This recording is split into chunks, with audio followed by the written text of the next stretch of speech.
Morning everybody, it's Nick. I wanted to come on and do an update on the whole menopause and the journey and where we are.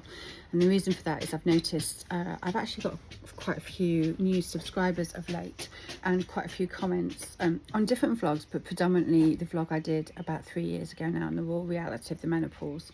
So the first thing I wanted to say is that phase does pass. It was a very, very difficult phase for me. There's no point trying to pretend otherwise. And I think, you know, for anybody who's watched the vlog, you'll know that there's a lot of rage, a lot of anger, a lot of resentment, a lot of fear, a lot of sadness, a lot of grief, generally feeling overwhelmed and just like it was just all too much.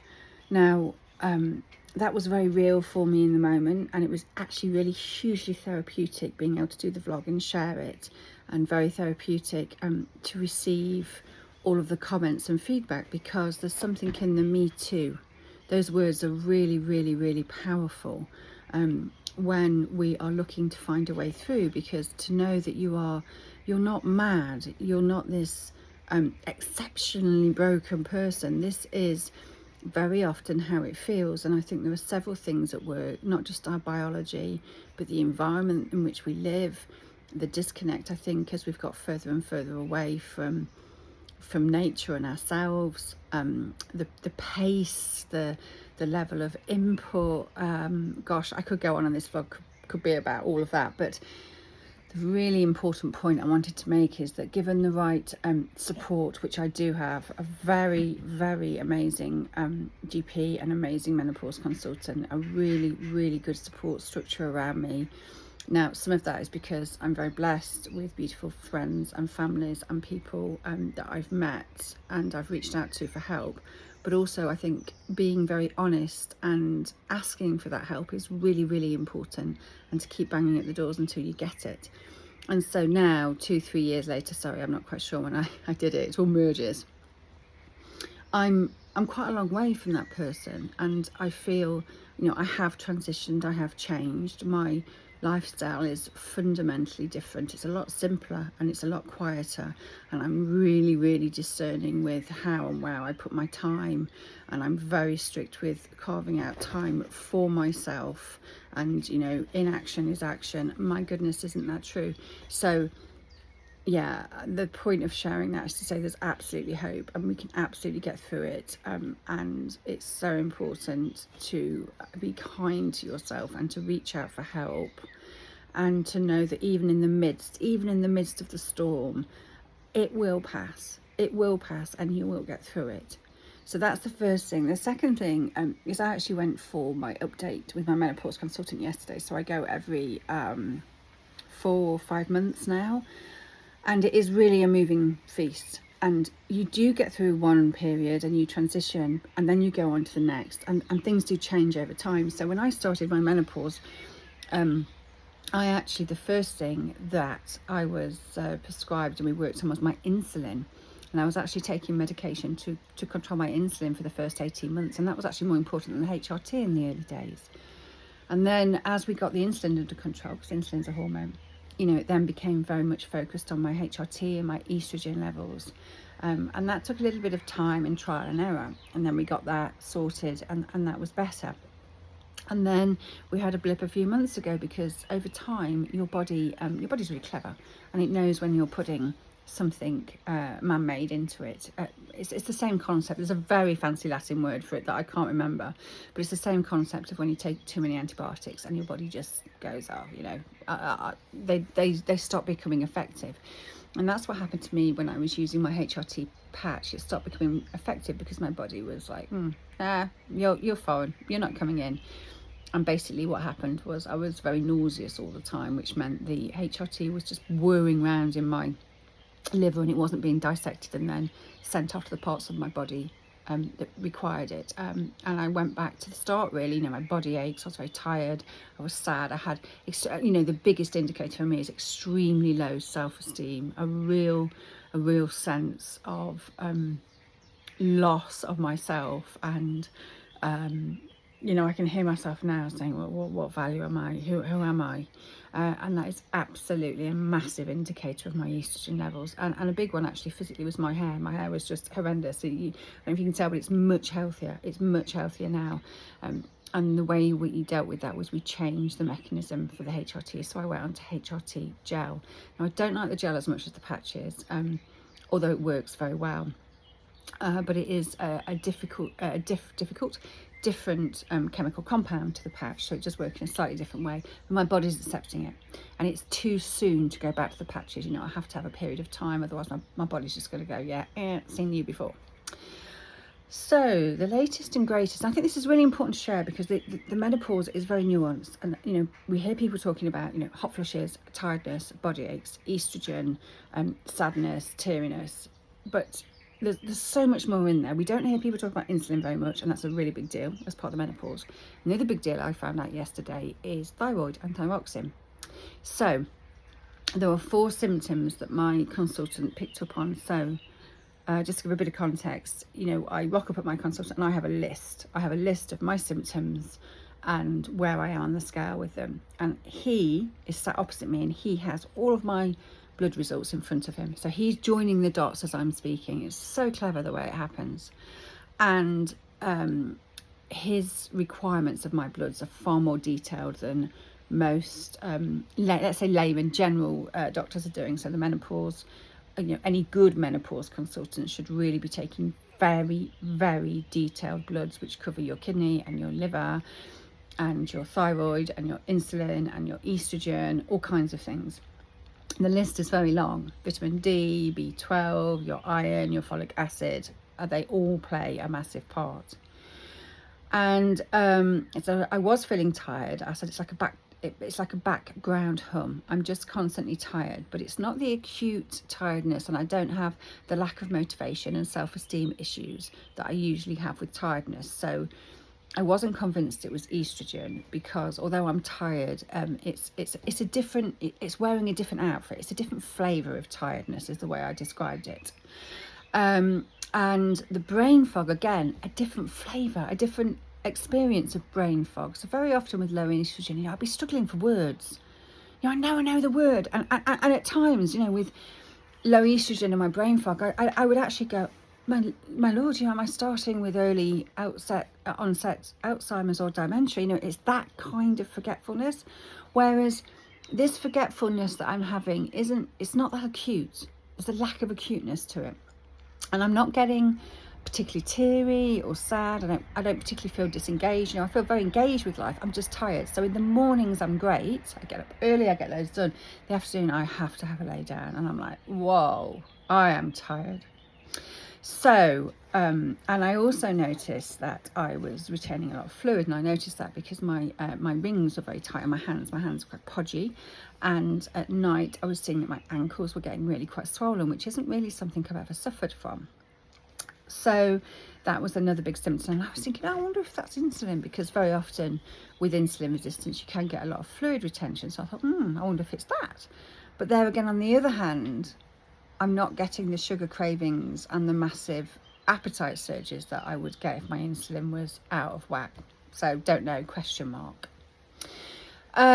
So we went through it all, and all of my indicators were really, really good, including my estrogen, which was really, really good. But the thing that wasn't really, really good was my thyroid. And this is the second time it's occurred. So last year we did some tests. So there's 3 really important indicators for your thyroid, three. And very often the NHS doesn't do all 3, it will just do one of them. And it's what's so important, and this is an education, I think, a menopause education within our health system, is it's the relationship between those 3 indicators that is so, so important, not just looking at figures in isolation. And I think as a, you know, my background as a management consultant, my stomping ground, my apprenticeship was in performance management. I used to build, actually they were pretty cool forecasting and performance management models. So I'm very, you know, from the early days, it was absolutely ingrained in me that you could never look at a figure in isolation. You always had to surround it by every single figure that could impact it. until you got to the absolute truth. So I'm, you know, I completely get it. It's the relationship and the context that you look at the results in. I digress. 3 indicators for thyroid that my consultant was looking at: TSH1, a T3 and a T4.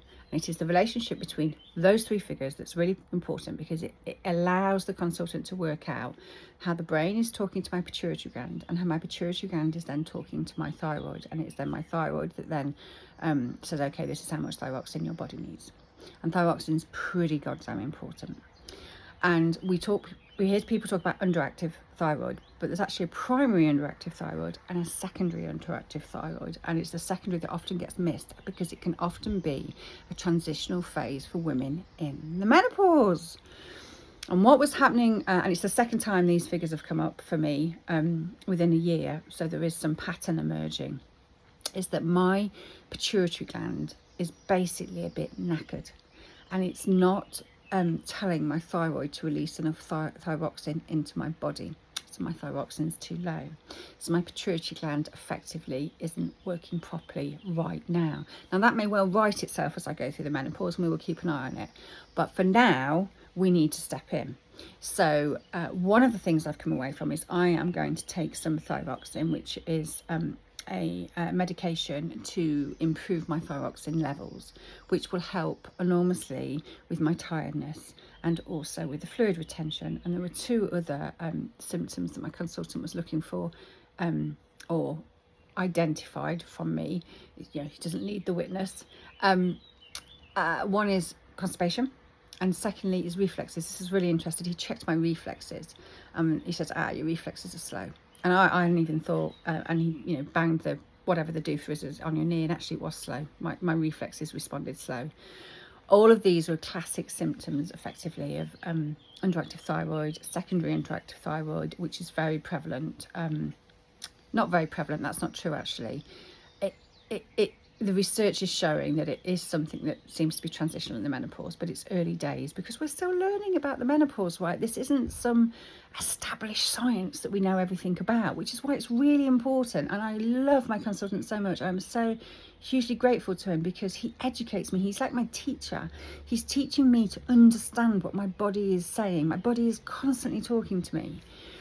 So I've come away from yesterday, estrogen's all fine.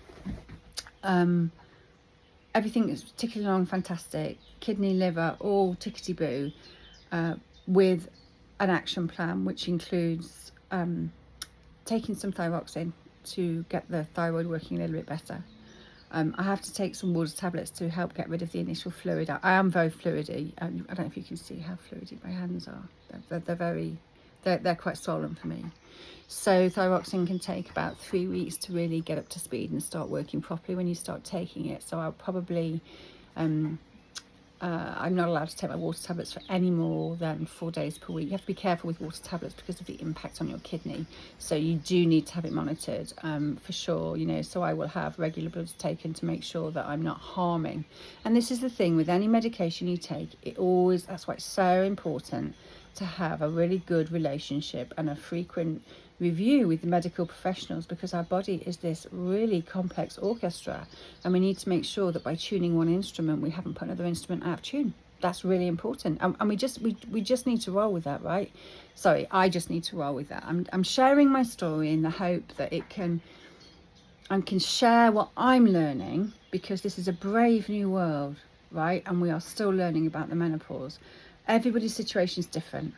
You know, there's no point listening to mine and going, oh, mine will be exactly. It won't. It's like any woman you speak to who's given birth, you will get a different story from every single woman. There will be some commonalities, but the overall experience will always be completely unique, and the menopause is no different. So I've come away from my consultant hugely educated on the role of the thyroid and thyroxine, and understanding why I have a level of tiredness and brain fog, which is different to what I've experienced before. It explains the fluid retention to me. And also, I was a real eye-opener actually when he did my reflexes. So this stuff's quite detailed, right? And I've been with my consultant, 5 years now? So a lot of it's also about building the relationship, and that's the other really important thing, is I have a very, very deep and consistent relationship with the same GP. You know, constantly rocking up and seeing people. We become transactions. You know, it's all about, it's never just about, you know, the one figure on the piece of paper. It's about understanding the person in totality.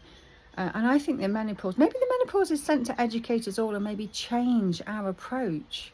Maybe change our, you know, maybe there's a bigger conversation here about how we change our whole approach to managing our health, because it has to be holistic and it has to be fundamentally grounded in understanding the whole of the person. I've been talking for a very long time, so I will stop, but I thought it was really important to give an update on I have definitely passed through, gosh, the early days of the menopause were tough. They were tough, and I have to say, it does pass. You don't feel like it will at the time, but it does, and it passes. For me, with the support of medical professionals, of non-medical professionals, and actually an openness and a kindness to myself to realize that things are changing. My body's changing and my needs are changing.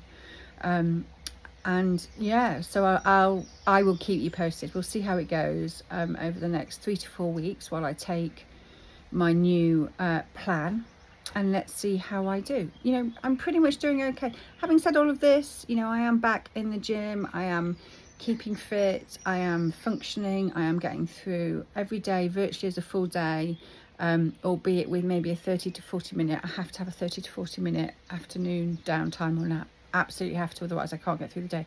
But I do get up very early. I do get up at 5:30. So it's within a very healthy context. This is within a very healthy context. So please, please, please reach out, ask for help, keep asking, keep knocking on the door. It get better. It just can get better. It can pass. We can support this better. We do have the ways to understand it. There are people out there that really get this. We just have to find them. Okay, lots of love.